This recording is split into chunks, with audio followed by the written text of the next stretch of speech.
प्रिय छात्रों, आज हम अध्याय 9 गुरुत्वाकर्षण के एनसीईआरटी खंड 9.2 का अध्ययन करेंगे। यह अस्वीकरण है। आज के हमारे सत्र के अंत तक आप ये 3 विशिष्ट सीखने के उद्देश्य को पूरा करने में सक्षम होंगे। मुक्त पतन की मूल अवधारणा को समझना।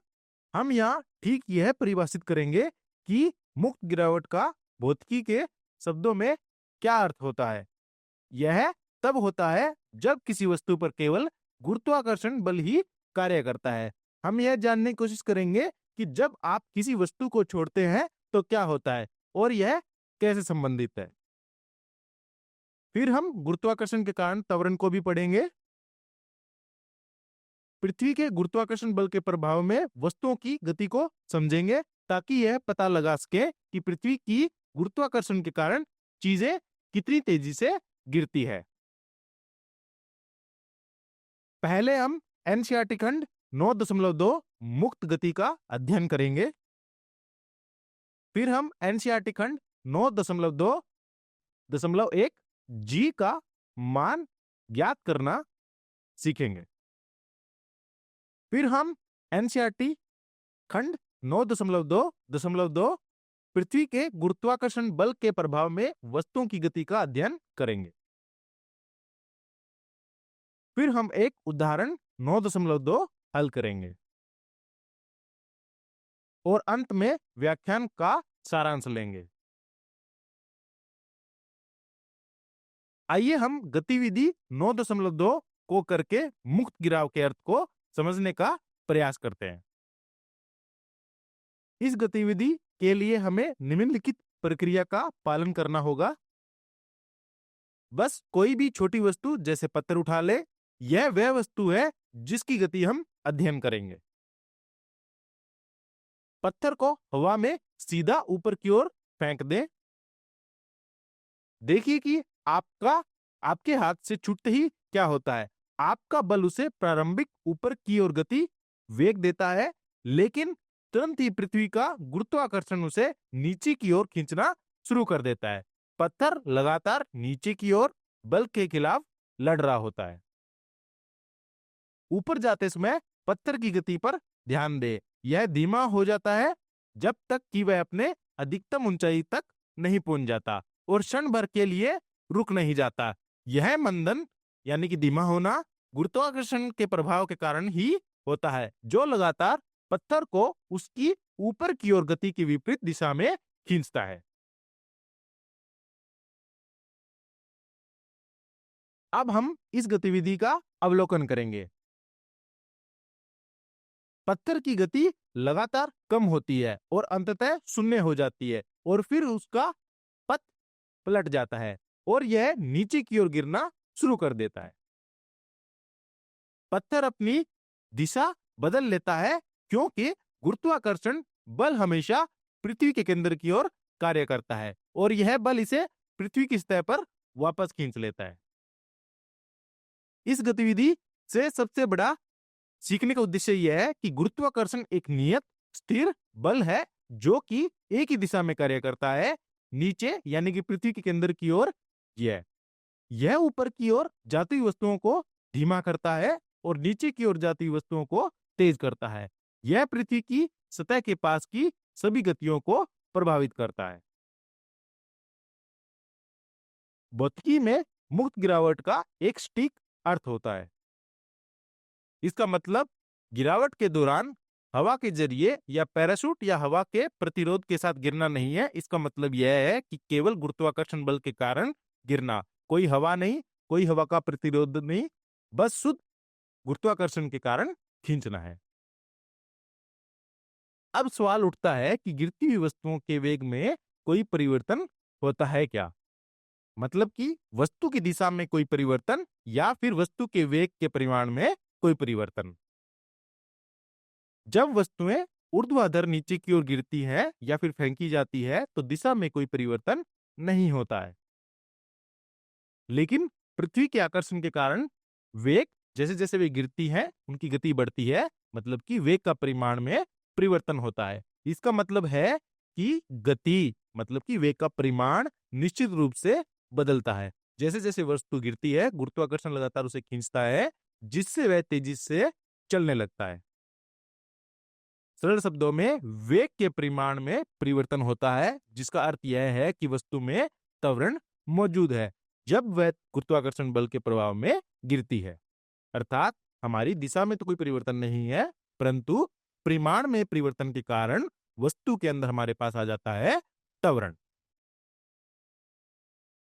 जब कोई चीज गिरना शुरू करती है तो वह पूरे समय एक ही गति से नहीं गिरती है। जैसे जैसे वह नीचे आती है वैसे वैसे वह तेज होती चली जाती है। तो हमने सीखा कि जब वस्तुओं को स्वतंत्र रूप से गिरने की अनुमति दी जाती है तो उनमें त्वरण मौजूद होता है। यह त्वरण पृथ्वी के गुरुत्वाकर्षण बल के कारण होता है। पृथ्वी खुद एक विशाल चुंबक की तरह है। यह सब कुछ अपने केंद्र की ओर खींचना चाहती है। इस अदृश्य खिंचाव को गुरुत्वाकर्षण या फिर पृथ्वी का गुरुत्वाकर्षण बल कहा जाता है। यही गुरुत्वाकर्षण वस्तु को त्वरित या फिर गति में वृद्धि करता है जब वह गिरती है। चूंकि गुरुत्वाकर्षण ही इस त्वरण का कारण है, हम इसे एक विशेष नाम देते हैं, गुरुत्वीय त्वरण। यह त्वरण एक विशिष्ट प्रकार का है जो केवल पृथ्वी के खिंचाव के कारण होता है। हम अपने समीकरणों में हर बार गुरुत्वाकर्षण के कारण त्वरण को लिखना नहीं चाहते, इसीलिए हम इसके लिए एक सरल छोटा अक्षर उपयोग करते हैं जो कि है जी। तो ये जो आपको जी दिखाई दे रहा है ये हमारा त्वरण है, गुरुत्वीय त्वरण। जी की भी वही इकाई होती है क्योंकि जी भी एक प्रकार का त्वरण है। हम इसे मीटर प्रति सेकंड स्क्वायर में मापते हैं। तो इसका मतलब यह है कि जी का मात्रक भी क्या होगा, मीटर बटा में सेकंड की घात 2। अब हम यह पता लगाने के लिए कि गुरुत्वाकर्षण की खिंचत कितनी मजबूत है, इसैक न्यूटन का प्रसिद्ध नियम का प्रयोग करेंगे। सर आइजैक न्यूटन ने हमें यह बताया कि चीजें कैसे गिरती है। इसके लिए 3 मुख्य नियम दिए। दूसरा नियम हमें यह बताता है कि किसी चीज को हटाने के लिए जो धक्का या खिंचाव होता है, जिसे हम बल कहते हैं, वह 2 चीजों पर निर्भर करता है कि वह कितनी भारी है, मतलब कि इसका द्रव्यमान, और आप उसे कितनी तेजी से तेज करते हैं, अर्थात कि त्वरण। और यह नियम क्या कहता है, बल बराबर में द्रव्यमान गुणा में त्वरण। हमारे प्रयोग में हम एक पत्थर को गिरा रहे हैं। मान लीजिए कि इस पत्थर का द्रव्यमान है m। क्योंकि गुरुत्वीय त्वरण g है, इसीलिए इस पत्थर पर गुरुत्वाकर्षण बल का परिमाण होगा F बराबर में m गुणा में g। m यहाँ पे द्रव्यमान है, g यहाँ पे गुरुत्वीय त्वरण है। तो ये हमने लिखा है न्यूटन के द्वितीय नियम से। अब हमारे पास 2 बहुत महत्वपूर्ण समीकरण है, समीकरण 9.4 और समीकरण 9.6। समीकरण 9.4 न्यूटन का सार्वत्रिक गुरुत्वाकर्षण का नियम है। यह कहता है कि किन्हीं भी 2 वस्तुओं के बीच में बल होता है G बड़ा M छोटा m बटे में d की घात 2। समीकरण 9.6 वह है जो हमने अभी सीखा, मतलब कि F बराबर में m गुणा में g। देखिए कि दोनों समीकरण एक ही बल के बराबर है, तो हम क्या करेंगे, इन दोनों को बराबर रख देंगे। तो हमारे पास समीकरण आ जाएगा m g बराबर में बड़ा G गुणा में बड़ा M गुणा में छोटा m बटे में d की घात 2। यहां पर g सार्वत्रिक गुरुत्वाकर्षण स्थिरांक है, m पृथ्वी का द्रव्यमान है, m जो कि आपका छोटा m है वस्तु का द्रव्यमान है, d वस्तु और पृथ्वी के बीच की दूरी है। g के लिए हल करने पर हमारे पास आ जाएगा छोटा g बराबर में बड़ा G गुणा में बड़ा M बटे में d की घात 2, जो कि एनसीईआरटी समीकरण है 9.7। तो इसका मतलब ये है कि गुरुत्वीय त्वरण का जो सूत्र आएगा वो निकल के आएगा जी बराबर में बड़ा जी गुणा में बड़ा एम बटा में डी की घात 2। हमने अभी स्मॉल जी का सूत्र निकाला था। जी बराबर में बड़ा जी गुणा में बड़ा एम बटा में डी की घात 2। यह पृथ्वी के द्रव्यमान एम और दूरी डी पर निर्भर करता है। लेकिन जब हम अपनी कक्षा में सेब को छोड़ते हैं तो हमें किस दूरी का उपयोग करना चाहिए? अधिकांश में हम गुरुत्वाकर्षण के बारे में बात करते हैं। वस्तु अंतरिक्ष में नहीं होती है, यह ठीक यहीं पर है, मतलब कि जमीन पर या शायद एक छोटी इमारत या फिर कोई नॉर्मल इमारत पर। तो वहीं से ये क्या होती है? गिर रही होती है। हम एक वस्तु के केंद्र से दूसरी वस्तु के केंद्र तक की दूरी डी मापते हैं, तो यह पृथ्वी के केंद्र से हमारे गिरते हुए पत्थर के केंद्र तक की दूरी है। पृथ्वी विशाल है, इसकी त्रिज्या आर लगभग 6400 किलोमीटर है। अगर हमारा पत्थर सिर्फ 10 मीटर की ऊंचाई से गिर रहा है तो यह अतिरिक्त ऊंचाई पृथ्वी की त्रिज्या की तुलना में बहुत ही ज्यादा कम है। इसीलिए सतह के पास की किसी भी वस्तु के लिए हम कह सकते हैं कि दूरी डी मूल रूप से त्रिज्या आर के बराबर है, या फिर यूं कह सकते हो कि लगभग बराबर है।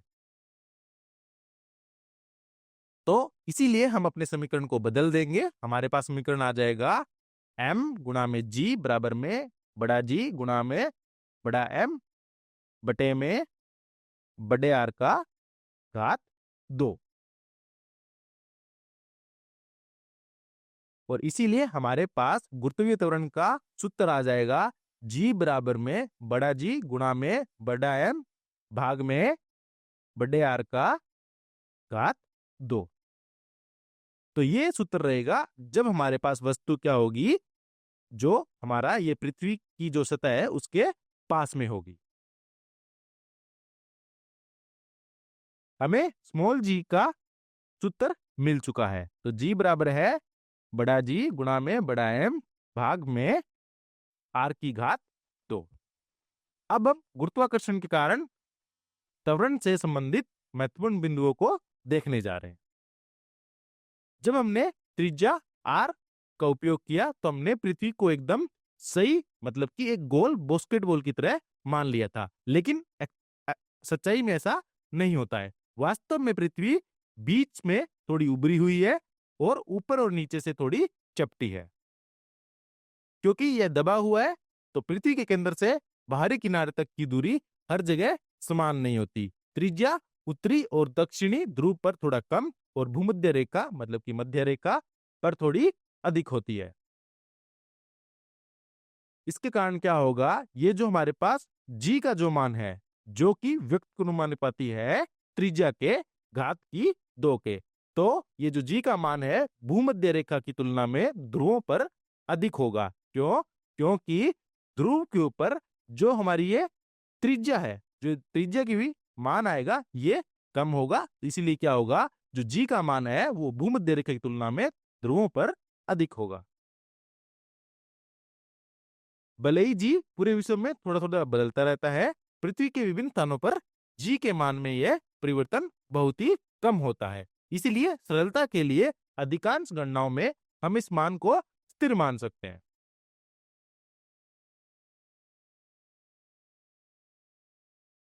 परंतु अगर वस्तु सतह के पास ना हो तो क्या होगा? अगर हम अंतरराष्ट्रीय अंतरिक्ष स्टेशन या चंद्रमा या एक ऊंचाई पर उड़ रहे हैं तो जो ये त्रिज्या है आर, इसका हम उपयोग नहीं कर सकते क्योंकि वस्तु अब बहुत ही ऊपर हो जाती है। हमें अपने सामान्य सूत्र पर वापस जाना होगा और डी का उपयोग करना होगा।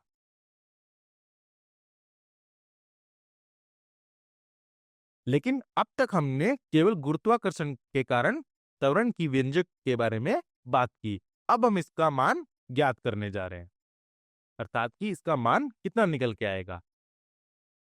तो हमें क्या करना होगा, जो हमारे पास सूत्र है जी बराबर में बड़ा जी गुणा में बड़ा एम भाग में आर की घात 2, यहां पे हम क्या करेंगे, ये मान रखेंगे। तो सार्वत्रिक गुरुत्वाकर्षण नियतांक जी का मान है 6.7 गुणा में 10 की घात -11 न्यूटन मीटर की घात 2 kg की घात -2। फिर पृथ्वी का द्रव्यमान रख देंगे, तो पृथ्वी का द्रव्यमान है 6 गुणा में 10 की घात 24 kg। पृथ्वी की त्रिज्या है r बराबर में 6.4 गुणा में 10 की घात 6 मीटर। हम जानते हैं सूत्र g बराबर में बड़ा G गुणा में बड़ा M भाग में r की घात 2। तो यहाँ पे इन सभी मानों को रख देंगे तो हमारे पास समीकरण आ जाएगा g बराबर में 6.7 गुणा में 10 की घात -11 गुणा में 6 गुणा में 10 की घात 24 बटा में 6.4 गुणा में 10 की पावर 6 का घात 2। तो गणना करने के बाद हमारे पास जो g का मान निकल के आएगा वह होगा 9.8 मीटर सेकंड की घात -2। तो ये मान आपको याद रखना है और ये मान कब मान्य होगा? जब हमारे पास वस्तु सतह के पास होगी। इसीलिए पृथ्वी के गुरुत्वाकर्षण के कारण जो त्वरण का मान होगा वह होगा 9.8 मीटर सेकंड की घात -2। अब गतिविधि 9.3 आती है, यह समझने के लिए कि क्या सभी वस्तुएं खोखली है या ठोस है या फिर बड़ी है या फिर छोटी है, एक ही दर से ऊंचाई से गिरेगी या फिर नहीं। इसके लिए हमें निम्नलिखित प्रक्रिया का पालन करना होगा। हम दो बहुत अलग अलग वस्तुएं चुनते हैं, एक भारी एक और एक हल्की। हम समतल कागज की शीट, हम यह परीक्षण कर रहे हैं कि द्रव्यमान और आकार उनके गिरने को कैसे प्रभावित करता है। अर्थात कि क्या यह द्रव्यमान का जो असर है वो यहाँ पे आएगा या फिर नहीं आएगा, और उसके आकार का भी असर क्या यहाँ पे आएगा या नहीं आएगा। हम उन्हें एक उचित ऊंचाई से एक साथ गिराते हैं। अगर हम ध्यान से देखते हैं कि कौन पहले जमीन पर पहुंचता है, क्या पत्थर है या फिर कागज, एक ही समय में जमीन पर टकराते हैं। अब आइए उस अवलोकन को देखें कि वास्तव में होता क्या है। हमारी आंखों से जो परिणाम दिखाई देता है वह यह है कि पत्थर तेज और सीधे गिरता है, लेकिन कागज का टुकड़ा फड़फड़ाता हुआ और धीरे धीरे नीचे उतरता है। पत्थर स्पष्ट रूप से जमीन तक पहले पहुंच जाता है। इसका मतलब ये है कि अगर हम एक कागज का टुकड़ा ले रखा है और अगर हमने एक पत्थर ले रखा है और अगर हम उसे किसी ऊंचाई से गिरा रहे हैं तो जो पत्थर है वो पहले जमीन की सतह पर पहुंच जाएगा।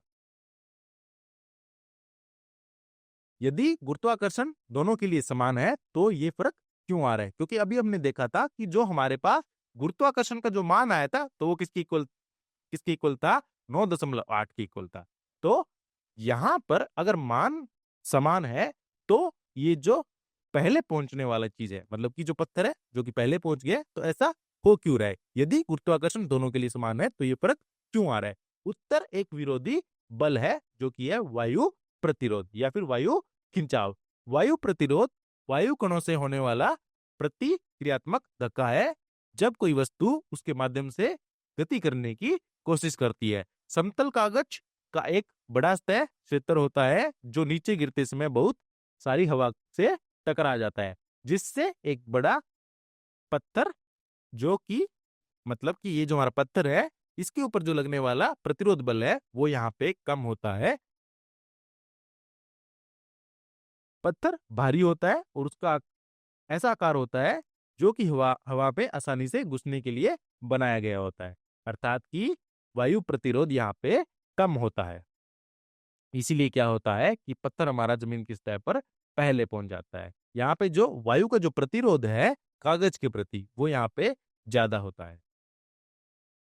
अगर हम बात करें पत्थर की तुलना में, हमने गतिविधि में यह देखा कि पत्थर कागज से तेजी से गिरा। यह हमारे सूत्र के विरुद्ध प्रतीत होता है कि सब कुछ एक ही दर से गिरना चाहिए। आइए व्याख्या करते हैं कि ऐसा क्यों हुआ और अगर हम हवा को पूरी तरह से हटा दें तो क्या होगा। हमारे चारों ओर की हवा खाली जगह नहीं है, यह छोटे छोटे कणों, परमाणुओं और अणुओं से बनी हुई है। जब कोई वस्तु गिरती है तो ये कण इन कणों से ये टकराती है। यह टकराव घर्षण पैदा करता है, एक ऐसा बल जो हमेशा गति की दिशा के विपरीत धकेलता है। हम इस विशेष प्रकार के घर्षण को हवा का प्रतिरोध कहते हैं। घर्षण की मात्रा वस्तु के आकार और भार पर निर्भर करती है। हवा कागज के खिलाफ उतनी जोर से धक्का नहीं देता है जितना वह पत्थर के खिलाफ धक्का देती है। पेपर के लिए हवा द्वारा प्रदान की गई प्रतिरोध पत्थर की तुलना में अधिक है। पाट कागज फैल जाता है और हवा को पकड़ लेता है। इसका सतह क्षेत्र भी बहुत बड़ा होता है। कागज इतना हल्का होता है कि हवा का थोड़ा सा दबाव भी इसे धीमा करने के लिए काफी होता है। भारी पत्थर उतनी ही हवा के दबाव से लगभग अप्रभावित रहता है। तो ये अब आता है आगे का प्रयोग, निर्वात परीक्षण। तो यदि वायु प्रतिरोध समस्या है तो क्या होता है अगर हम इस वायु को ही हटा दें। कल्पना करें कि हम पत्थर और कागज को एक विशेष कांच के जार में अंदर रख देते हैं और एक पंप का उपयोग करके सारी हवा को बाहर निकाल देते हैं। इसी खाली जगह जिसमें हवा नहीं होती, तो इसे हम क्या कहते हैं? निर्वात।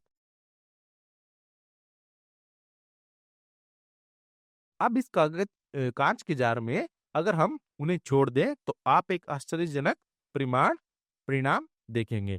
कागज और पत्थर एक साथ गिरेंगे और दोनों एक ही समय में नीचे पहुंच जाएंगे। हवा के बिना घर्षण बल चला जाता है। कागज पर अब कोई भी प्रतिरोध नहीं है, इसलिए क्या होगा कि कागज और पत्थर का टुकड़ा दोनों एक ही समय में सतह पर पहुंच जाएंगे। पूरे निर्वात में एकमात्र बल बचा हुआ है गुरुत्वाकर्षण, जो कि नीचे की ओर लग रहा है। जैसे कि हमने अभी सूत्र देखा, G बराबर में बड़ा G गुणा में बड़ा M भाग में R की घात 2। तो इससे हमने अभी सिद्ध किया था।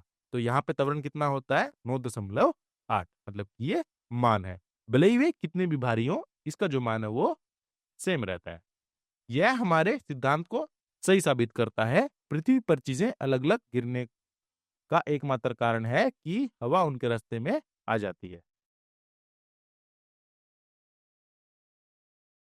हमने प्रयोग किया है, देखा है कि क्या होता है और समझाया कि यह क्यों होता है। अब चलो उन सबसे महत्वपूर्ण पाठों का सारांश बनाते हैं जो हमें उस पत्थर और कागज को छोड़ने से सीखने को मिलते हैं। पहला मुख्य बिंदु सरल है, हमारे चारों ओर की हवा महत्वपूर्ण है। वास्तविक दुनिया में हवा एक बल है जो गिरती हुई चीजों के खिलाफ धक्का देती है। जितना चपटा या हल्का कोई वस्तु होता है, उतनी ही अधिक हवा में उसे धीमा कर देती है। पत्थर तेजी से गिरा और कागज हमारा धीमे से गिरा।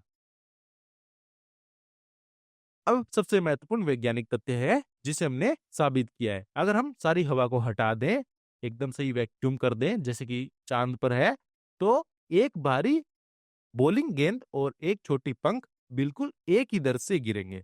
वो एक साथ जमीन पर टकराएंगे। ऐसा इसीलिए है क्योंकि अब सिर्फ एक ही बल बचा है और वो कौन सा है? गुरुत्वाकर्षण बल। और गुरुत्वाकर्षण हर एक प्रकार के द्रव्यमान में एक जैसा व्यवहार लेके आता है। तो इस गतिविधि ने हमें क्या सिखाया? हमने दो बड़े विचारों को समझने में मदद मिली। पहला ये कि गुरुत्वाकर्षण त्वरण G बराबर में 9.8 मीटर भाग में सेकंड की घात 2 की अवधारणा वास्तविक, नियत और सार्वभौमिक है। दूसरा, हमारे दैनिक जीवन में हम इस शुद्ध त्वरण को कम ही देख पाते हैं क्योंकि वायु प्रतिरोध का प्रभाव होता है जो एक विपरीत घर्षण पैदा करता है और इसलिए हमारे द्वारा देखे गए परिणामों में बदलाव ला देता है। हमने सूत्रों और समीकरणों के बारे में बहुत चर्चा की। आज हम यह सारांश देखेंगे कि ये नियत वास्तविक दुनिया से कैसे जुड़ते हैं। हम अपने बहुत पहले के पाठों से जानते हैं कि जब आप कुछ गिराते हैं तो वह नीचे जाते समय तेज हो जाता है। यह एक समान गति से नहीं गिरता। इस गति में परिवर्तन को त्वरण कहा जाता है। हमारे छोटे जी गुरुत्वाकर्षण के कारण त्वरण के अंतिम सूत्र को याद करें। G बराबर में बड़ा G गुणा में बड़ा M भाग में त्रिज्या का घात 2। उसी समीकरण में अक्षरों को देखें, कहीं भी आपको छोटा m दिखाई नहीं देगा। सूत्र में केवल पृथ्वी का द्रव्यमान और इसकी त्रिज्या का उपयोग किया गया है। यह हमें वैज्ञानिक रूप से यह बताता है कि कोई वस्तु कितनी तेजी से गिरती है, यह उसके द्रव्यमान पर निर्भर नहीं करता है। अर्थात कि द्रव्यमान जो हमारी वस्तु है उसका जो खुद का द्रव्यमान है वो यहाँ पे बदलाव लेके नहीं आएगा। जो बदलाव लेके आएगा वो कौन सी चीज है? वो हमारे पास एक त्रिज्या है, एक पृथ्वी का द्रव्यमान है। यह हमें बताता है कि एक भारी बॉलिंग गेंद और एक हल्की टेनिस गेंद को समान दर 9.8 मीटर भाग में सेकंड की घात 2 से त्वरित होना चाहिए। गुरुत्वाकर्षण उन्हें अलग अलग बलों से खींचता है, लेकिन यह उनके द्रव्यमान को समान रूप से प्रभावी ढंग में गति में लाता है। बहुत पहले के समय में लोग सोचते थे कि भारी चीजें हल्की चीजों की तुलना में स्वाभाविक रूप से तेजी से गिरती हैं। एक प्रतिभाशाली वैज्ञानिक गैलीलियो गैलीली नाम के वैज्ञानिक इससे असहमत थे। कहानी के अनुसार गैलीलियो इटली के प्रसिद्ध पीसा के झुके हुए मीनार पर गया और एक साथ अलग अलग वजन के 2 तोपों के गोले गिराए। उसने अपने सिद्धांत को साबित कर दिया, भारी और हल्की दोनों चीजें एक ही समय पर जमीन पर पहुंच जाती है। उसने दुनिया को यह दिखाया कि जब हवा का प्रतिरोध नजरअंदाज किया जाता है तो सभी वस्तुएं एक ही दर से नीचे गिरती है, जैसे कि हमारे सूत्रों और हमने वैक्यूम के प्रयोग में देखा था।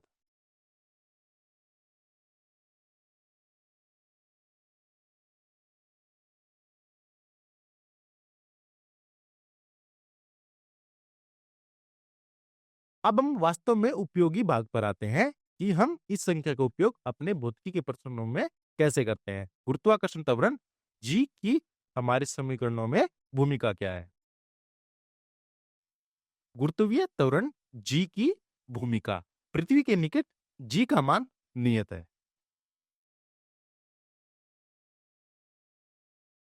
क्या आपको याद है वे 3 समीकरण जिनका हमने सीधी रेखा में की गति में उपयोग किया था? वे समीकरण केवल तभी काम करते थे जब त्वरण एक समान या फिर नियत होता था। क्योंकि गिरती वस्तुओं का त्वरण नियत अर्थात कि जी होता है, हम गिरती हुई या फिर हवा में ऊपर फेंकी हुई वस्तुओं के लिए भी यहाँ पे वो समीकरण प्रयोग में ला सकते हैं।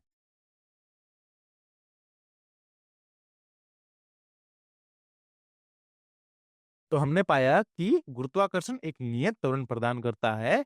हम अपने नियमित गति के समीकरणों का उपयोग यहाँ पे कर सकते हैं। बस हमें क्या करना होगा? ए को जी से बदलना होगा। आइए अब उन समीकरणों को देखते हैं। तो हमारे पास पहला समीकरण होता है v बराबर में u प्लस में at और दूसरा समीकरण होता है s बराबर में ut प्लस में 1/2 गुणा में at की घात 2। और तीसरा समीकरण आता है हमारे पास v की घात 2 बराबर में u की घात 2 प्लस में 2 गुणा में a गुणा में s। ये 3 मुख्य उपकरण हैं जिनका उपयोग हम किसी वस्तु के स्थान का अनुमान लगाने, उसकी गति का पता लगाने या उसे गिराने के समय में कितना समय लगेगा इसके लिए उपयोग करते हैं। यदि गति गुरुत्वाकर्षण के कारण त्वरण के अधीन है तो हम इन समीकरणों में a को g से प्रतिस्थापित कर देंगे। यह हमें गुरुत्वाकर्षण से जुड़े समस्याओं को हल करने में मदद करता है। तो इन समीकरणों में u क्या है? u प्रारंभिक वेग है। और v क्या है? v अंतिम वेग है। और s क्या है? तय की गई दूरी है। और t क्या है? लिया गया समय है। तो हमने बात की थी कि अगर गति गुरुत्वाकर्षण के अधीन होती है तो आपको a को g से बदलना होगा, लेकिन धनात्मक चिन्ह या फिर ऋणात्मक चिन्ह के साथ। तो आइए अब हम इन बातों पर चर्चा करेंगे। अर्थात ये जो हमारे पास समीकरणें आई हैं, यहाँ पर हम धनात्मक चिन्ह यूज करेंगे या फिर ऋणात्मक चिन्ह यूज करेंगे। मतलब कि जब हम a को प्रतिस्थापित करेंगे बाय दी प्लस में g या फिर नेगेटिव में g। जब इन समीकरणों को लागू करते हैं तो त्वरण a को धनात्मक लिया जाता है जब यह वेग की दिशा में होता है। उदाहरण के लिए कल्पना करें कि आप किसी गेंद को छोड़ रहे हैं। गेंद नीचे की ओर जाना शुरू कर देती है और गुरुत्वाकर्षण भी उसे नीचे की ओर खींच रहा होता है। गुरुत्वाकर्षण गेंद की गति की दिशा में उसे और तेज कर देता है। इसी स्थिति में हम उस दिशा को धनात्मक कहते हैं। त्वरण ए या फिर जी का चिन्ह धनात्मक लिया जाएगा। और दूसरा आता है हमारे पास, त्वरण ए को ऋणात्मक लिया जाएगा जब यह गति का विरोध करता है। उदाहरण के लिए अब कल्पना करें कि आप एक गेंद को सीधे ऊपर की ओर फेंकते हैं। गेंद ऊपर की ओर जा रही है लेकिन गुरुत्वाकर्षण इसे नीचे की ओर खींच रहा है। गुरुत्वाकर्षण गति के विपरीत काम कर रहा है, गेंद को धीमा करने की कोशिश कर रहा है। जब त्वरण गति की दिशा के विपरीत काम करता है तो हम अपने समीकरण में जी के लिए ऋणात्मक चिन्ह का उपयोग करते हैं। यहाँ मुख्य विचार है जिन्हें आपको याद रखना चाहिए। गुरुत्वाकर्षण के कारण त्वरण जी सभी वस्तुओं के लिए समान होता है, चाहे उसका द्रव्यमान कुछ भी हो। तो निर्वात प्रयोग और सूत्र जी बराबर में बड़ा जी गुणा में बड़ा एम भाग में आर की घात 2 को याद करें। वस्तु का द्रव्यमान स्वयं महत्वपूर्ण नहीं है। अब आता है उदाहरण 9.2। तो उदाहरण है कि एक कार एक किनारे से गिरती है और 0.5 सेकंड में जमीन पर गिर जाती है। मान लीजिए जी का मान है 10 मीटर सेकंड की घात -2। पहला प्रश्न है जमीन से टकराने पर उसकी चाल क्या है। दूसरा प्रश्न है 0.5 सेकंड के दौरान उसकी औसत चाल क्या है। तीसरा है किनारे जमीन से कितनी ऊंचाई पर है। तो यहां पर इस प्रश्न में हमारे पास 3 भाग हैं, तो हम एक एक करके इन्हें हल करेंगे। तो चलिए इसका हल देखते हैं। तो सबसे पहले हम दिए गए मान को देख लेते हैं। तो समय दे रखा है t बराबर में 0.5 सेकंड और प्रारंभिक वेग दे रखा है u बराबर में 0 मीटर सेकंड की घात -1। तो ये प्रारंभिक चाल है। गुरुत्वाकर्षण के कारण त्वरण का मान दे रखा है 10 मीटर सेकंड की घात -2 और कार का त्वरण दे रखा है a बराबर में 10 मीटर सेकंड की घात -2 और ये नीचे की ओर है। अर्थात यहाँ पे जो हमारे पास त्वरण का मान होगा उसे हम यहाँ पे g के बराबर लेके चलेंगे।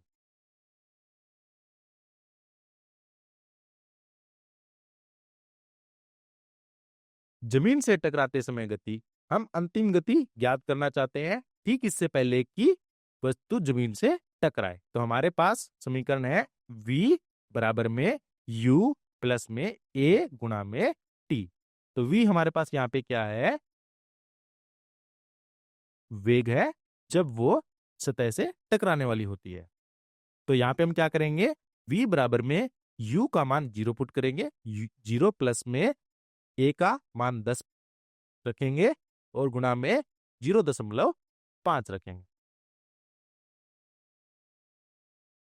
तो यहां से निकल कर आएगा हमारे पास v का मान और ये बराबर होगा 5 मीटर सेकंड की घात -1। इसका मतलब ये है कि जो हमारे पास वेग है जब वो टकराती है जमीन से, तो उस समय ये जो वेग का जो मान रहेगा वो क्या रहेगा, 5।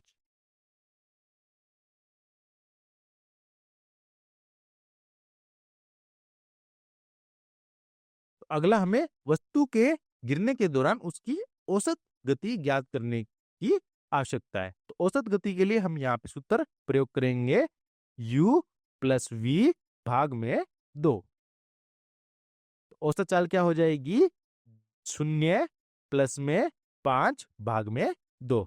तो यहां से हमारे पास जो औसत चाल निकल के आएगी तो वो क्या होगी, वो बराबर होगी 2.5 मीटर सेकंड की घात -1। तो हमने दूसरा भाग भी हल कर लिया। अब हम आते हैं तीसरे भाग पर। तो तय की गई दूरी होगी s बराबर में u गुणा में t प्लस में 1/2 गुणा में at की घात 2। तो यहाँ पे हम क्या करेंगे, u का मान रखेंगे 0 गुणा में t प्लस में 1/2 गुणा में a का मान 10 के बराबर रख देंगे और समय का मान रख देंगे 0.5।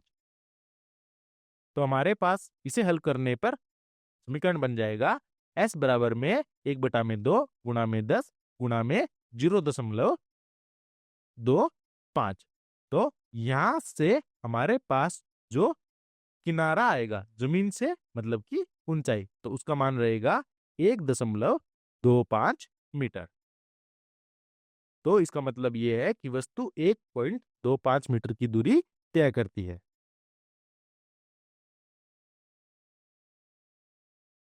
अब आता है आज का सारांश। मुक्त पतन किसी वस्तु के केवल गुरुत्वाकर्षण के अधीन गिरने की गति है जो पृथ्वी के केंद्र की ओर लगभग 9.8 मीटर भाग में सेकंड की घात 2 के त्वरण का अनुभव करती है। और दूसरा है गुरुत्वाकर्षण त्वरण g का मान पृथ्वी की सतह पर थोड़ा भिन्न होता है और सूत्र g बराबर में g गुणा में बड़ा M भाग में d की घात 2 के अनुसार दूरी के साथ घटता है। सभी वस्तुएं उनके द्रव्यमान की परवाह किए बिना निर्वात में समान दर से गिरेंगी, लेकिन वायु प्रतिरोध के कारण हल्की या अधिक सतह वाली वस्तुएं वायुमंडल में धीमी गति से गिरती हैं। किसी वस्तु पर गुरुत्वाकर्षण बल की गणना F बराबर में mg का उपयोग करके की जाती है, जहां m वस्तु का द्रव्यमान है और g गुरुत्वाकर्षण के कारण त्वरण है। पहले सीखे गए गति के समीकरणों को मुक्त गिरावट के प्रश्नों पर लागू किया जा सकता है, जिसमें g को त्वरण के मान के रूप में उपयोग किया जाता है और गति की दिशा को ध्यान में रखा जाता है। इसी तरह से हम समस्याओं को हल करते हैं। क्योंकि गुरुत्वाकर्षण का त्वरण नियत होता है, हम अपने परिचित गति के समीकरणों v बराबर में u प्लस में at आदि का उपयोग कर सकते हैं। महत्वपूर्ण बात यह है कि हम a को g से बदल सकते हैं यहाँ पर। धन्यवाद।